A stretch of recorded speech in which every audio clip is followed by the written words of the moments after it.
1957. A woman in a brown wool coat stops outside Woolworth's on a wet Tuesday morning. The window is full of things she did not plan to buy.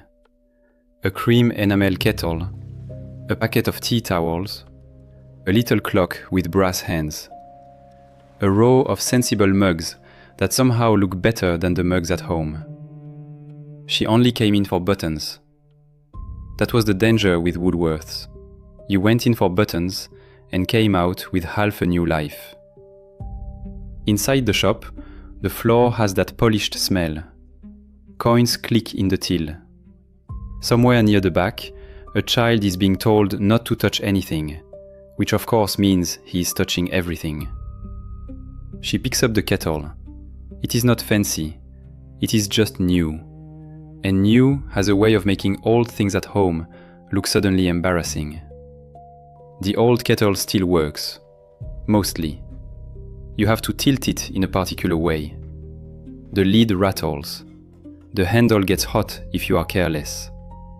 It whistles like it has been personally offended by the water. Still, it makes tea. The price tag on the new one swings from a bit of string. She looks at it for longer than she needs to. In her purse, there are coins for the butcher, a little for bus fare, and one folded note she was not supposed to touch. This is the moment. Not the moment of buying, the moment before buying. That is where most money is saved or lost. Not at the bank, not in a pension statement, not in some grand financial plan written by a man who says portfolio too often. At the shelf. With one hand on something you want, and one part of your mind already making excuses. She turns the kettle over, checks the bottom, puts it back, picks it up again. That is human, by the way. Anyone pretending they have never done the shelf dance is not to be trusted around a sale rack. Then she asks herself one question, not out loud. People did not stand in Woolworths giving speeches to kettles. Well, most people did not. The question was simple. If I buy this now, what will I regret later? That is the 1950s money test. It was never printed on a poster. Nobody from a bank taught it. It did not have a logo, a password, or a helpful app that forgets to be helpful after 2 weeks. It lived in ordinary places. A shop window, a price tag, a purse clasp, a bus ride home. And for UK pensioners in 2026, it may be more useful than ever. If you are new here, I'm Paolo. On this channel, we take old British money habits and turn them into simple lessons for UK pensioners today. No shouting about getting rich, no pretending one trick will fix a lifetime of bills. Just practical things people used to know before spending became too easy. And today I want to teach you the 1950s money test. Not as a memory, as a tool. Because modern spending has removed the awkward bit. In the 1950s, you had to take money out, count it, hand it over, watch the purse get lighter. Today you tap a card and the pain arrives later, dressed as a bank statement. The old test puts the awkward bit back. A pause, a question. A small delay before the money leaves. And sometimes that small delay saves the week. The test has 5 parts. But do not worry, this is not school. Nobody is giving you homework, unless you count looking at your bank account, which I admit can feel like homework written by a cruel teacher. The first part is the window test. The woman outside Woolworths wanted the kettle before she even touched it. That is what windows do. They make desire look reasonable. A shop window does not say, here is another object to dust. It says, your life will be tidier with this. Online shops do the same thing now, only worse. They do not need a window. They live in your pocket. They follow you from breakfast to bedtime, like a salesman who has lost all shame. The window test asks this. Did I want this before I saw it? If the answer is no, slow down. That question catches more spending than people expect. You did not wake up needing the item. You saw it. Then the need appeared. That does not mean the need is fake. Sometimes seeing something reminds you of a real problem. A broken lamp, a worn coat, shoes with soles thinner than a politician's apology. Fair enough. But often the object creates the emergency. A new cushion makes the old chair look tired. A kitchen gadget makes ordinary cooking look backward. A phone advert makes a perfectly working phone feel like something found in an archaeological dig. Our Woolworths woman knows this feeling. The kettle is in her hand now, but the desire started in the glass. So she does the old trick. She walks away from the shelf. Not forever, just to the next aisle. Buttons first, kettle later. A little distance can make a wand shrink back to its proper size. The second part is the price tag test. In 1957, a price tag did not feel like a number floating in air. It felt connected to something. Hours worked, food money, coal money, bus fare, the bit set aside for Christmas, the emergency pound that was not really spare, just quiet. Today, prices appear softer than they are. £7.99 looks harmless. £19 a month looks polite. £49 spread over 3 payments looks almost friendly. That is how they get you. The price tag test asks, what does this price replace? Not what does it cost, what does it replace? Because every pound already has a rival. That £25 might be a week of small groceries. It might be part of the heating cushion. It might be the dentist money you keep pretending is not dentist money. Money is never just money. It is the thing it could have done instead. This is where the educational part matters. Gov.uk says the full new state pension is £241.30 a week, although your amount can be different because of your national insurance record.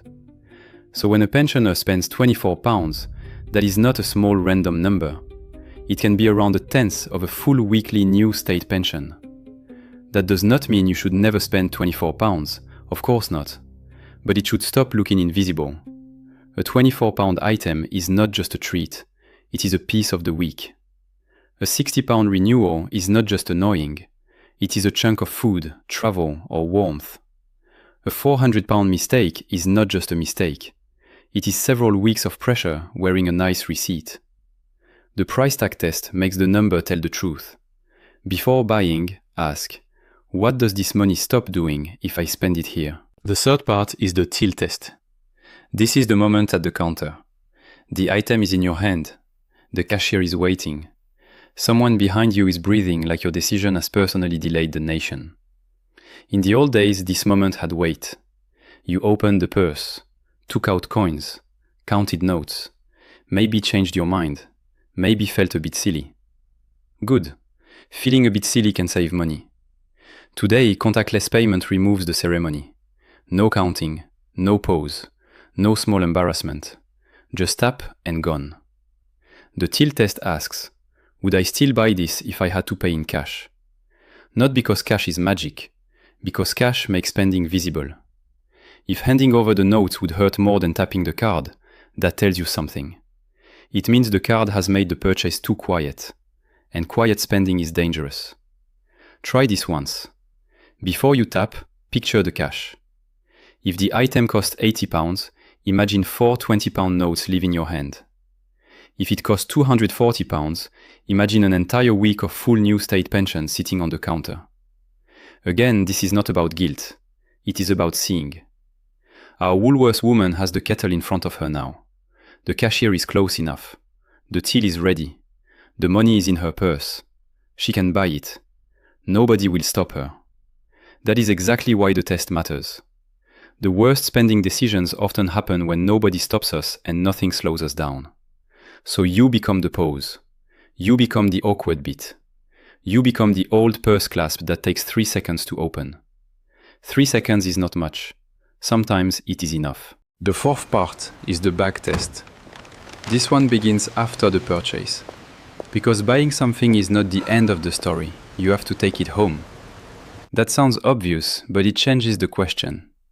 In 1957, you carried your choices. A bag had weight.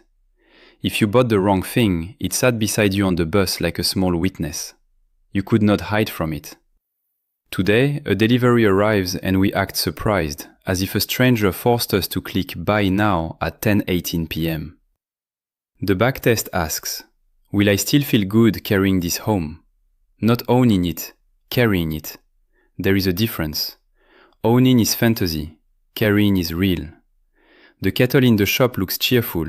The kettle on the bus might feel different if it means the butcher money is thin or the gas bill has to wait. This test works especially well for pensioners because retirement spending has less room to recover. When you are younger, a poor purchase can be swallowed by next month's overtime or a pay rise that may or may not arrive.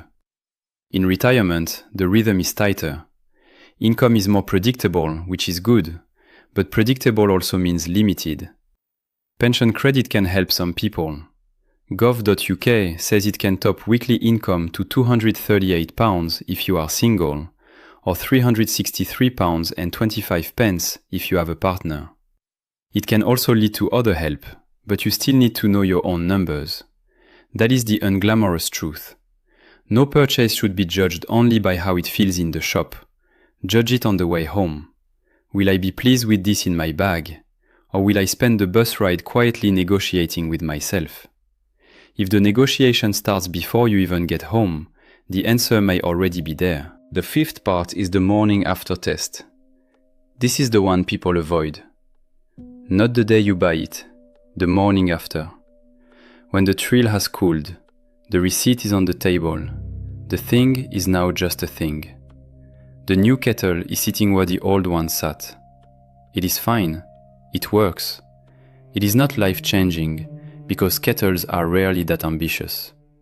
But the money is gone. The morning after test asks, will I respect this purchase tomorrow? That word matters. Not enjoy, respect. Some purchases are not exciting, but you respect them. A repair, a proper pair of shoes, a warm coat, a dental appointment, a train ticket to see someone you love. Some purchases are exciting for 8 minutes and annoying for months. The 1950s money test is not anti-pleasure, it is anti-regret. And regret is expensive, quietly expensive.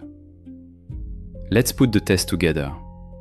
Before spending, ask the 5 questions. Did I want this before I saw it? What does this price replace?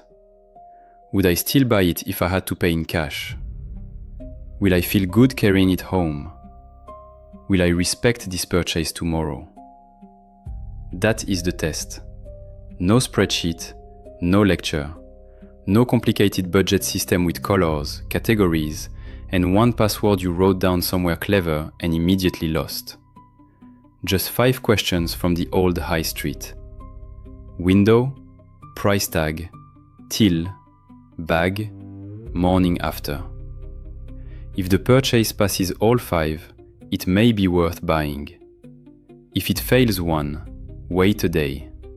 If it fails 2, wait a week. If it fails 3, leave it in the shop and walk out like you have just beaten the house at cards. A small victory, but a real one. Now, the woman in Woolworths. She stands there with the kettle. She wants it. The old one at home is irritating. The new one is clean, bright, and not currently trying to burn her hand. She checks the price again. Then she pictures the week. Butcher, bus, gas. The birthday card she forgot to buy. The little bit she promised herself she would put away. The kettle goes back. She buys the buttons. On the way home, she is not miserable. That is the part people get wrong about old-fashioned money habits. They were not always about suffering. Sometimes they were about leaving a shop with your week still intact. The old kettle lasts another 6 months. When she finally replaces it, she buys it without the tight feeling in her chest. That is different. Buying from panic and buying from readiness are not the same thing. One follows you home, the other makes tea. So try the 1950s money test this week. Not on every penny. Nobody needs to stand in Tesco interrogating a banana. Try it on one purchase. One thing you want but do not quite need. Ask the 5 questions. Did I want it before I saw it? What does the price replace? Would I pay cash for it? Will I feel good carrying it home? Will I respect it tomorrow? That pause may save more than money. It may save the feeling that your pension is always slipping away faster than it should. If this helped, subscribe. We are bringing back old money habits that still make sense for UK pensioners today. And I want to know something. What was the one thing your mother, father, or grandparents always refused to waste money on? Put it in the comments, and be honest.